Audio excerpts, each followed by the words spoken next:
Look, it wasn't easy. I became a Republican in 1980, worked for Ronald Reagan, both Presidents Bush. And I did it for reasons of, they supported a strong, sensible, I thought, American role in the world for the most part, modest government role in the economy. They believed in the rule of law and principle, believed in an immigration policy that attracted and retained the most talented people in the world. That's not this Republican Party.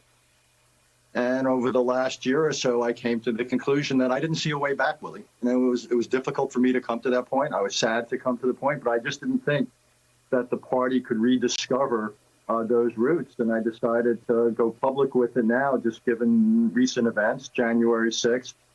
It had been, I thought, a private decision, but I thought the time had come to be public because I was hoping that other people might follow suit and just maybe some people on the Hill casting this historic vote might realize that there's self-interest. I mean, principle and the rest is obvious here. Donald Trump ought to be ought to be convicted. But to the extent that the Republicans in the Senate are being motivated by calculation, I was thinking maybe, just maybe, if enough Republicans made it clear, this is not the party we can support. We can't support people who are voting to acquit, that maybe it would make a difference. Lonnie, there are a lot of people. We talked to Anne Applebaum earlier this morning, who described herself in the book as, a Thatcherite, follower of Ronald Reagan. There are a lot of people in America now, like myself, like Richard Haass, who don't have a party, who at this time obviously are against what Donald Trump did over the past 4 years. But we also look at a $2 trillion COVID relief bill that Richard and I both think is bloated and is not targeted enough at a time when the CBO is suggesting that our national debt's going to be bigger than our economy, and also that we're going to grow at 3.75%. I bring people like Richard and myself and millions of other former Republicans go. Well, there has to be a place for a vibrant center-right conversation in this country. Policy alternatives, Joe, you've identified just one area where I think there is a yearning amongst many Americans to have a serious conversation. Debt and deficit. What do we really need to get this economy going? Do we need to spend $2 trillion? I think that's a very real question. There are a host of other questions as well. For example, what is a clear-eyed view but a constructive one toward China look like?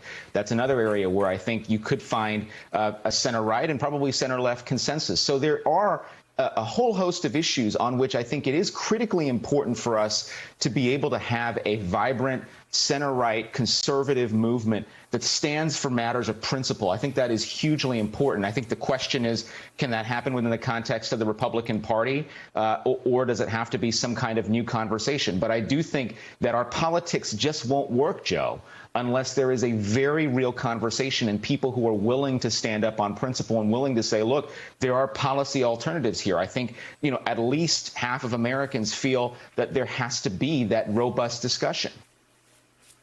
Lonnie, as you know, people who want to be president, at least want to be the nominee in the Republican Party first, are going to have to start twisting themselves in knots the way they talk about Donald Trump. Just this morning, former UN Ambassador Nikki Haley, who served, of course, alongside President Trump, often praised President Trump, told Politico's chief correspondent Tim Alberta this, quote, "I don't think he's going to be in the picture," speaking of Trump. She said matter-of-factly, "I don't think he can. He's fallen so far. We need to acknowledge he let us down," she continued. "He went down a path he shouldn't have, and we shouldn't have followed him, and we shouldn't have listened to him, and we can't let that ever happen again." As we pointed out earlier, Lonnie, it was 3 weeks ago that she was on Fox News, Ambassador Haley, saying, we have to move on, give this guy a break, talking about Donald Trump and impeachment.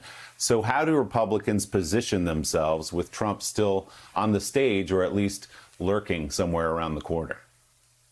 Well, I think you're going to see, Willie, a lot of different Republicans try to do this in their own way. You're going to see some take the approach that that Ambassador Haley has taken, which obviously is to begin to draw that distance, begin to say that there isn't a future for Donald Trump, really take it directly at Republican voters and say, here are the ways in which you were misled. Here are the ways in which you weren't told the truth. I think that's one approach. You're going to have others who are in the Senate now who have a much more difficult balancing act.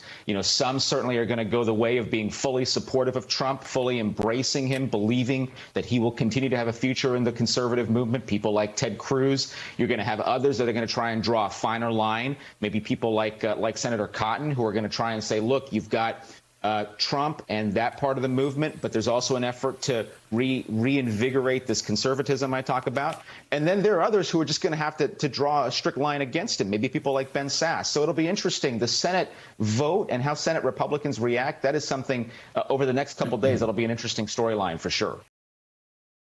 Hey, thanks so much for watching our YouTube channel. You can follow up on today's top stories and breaking news or catch up on your favorite MSNBC shows all in one place. Download the NBC News app today.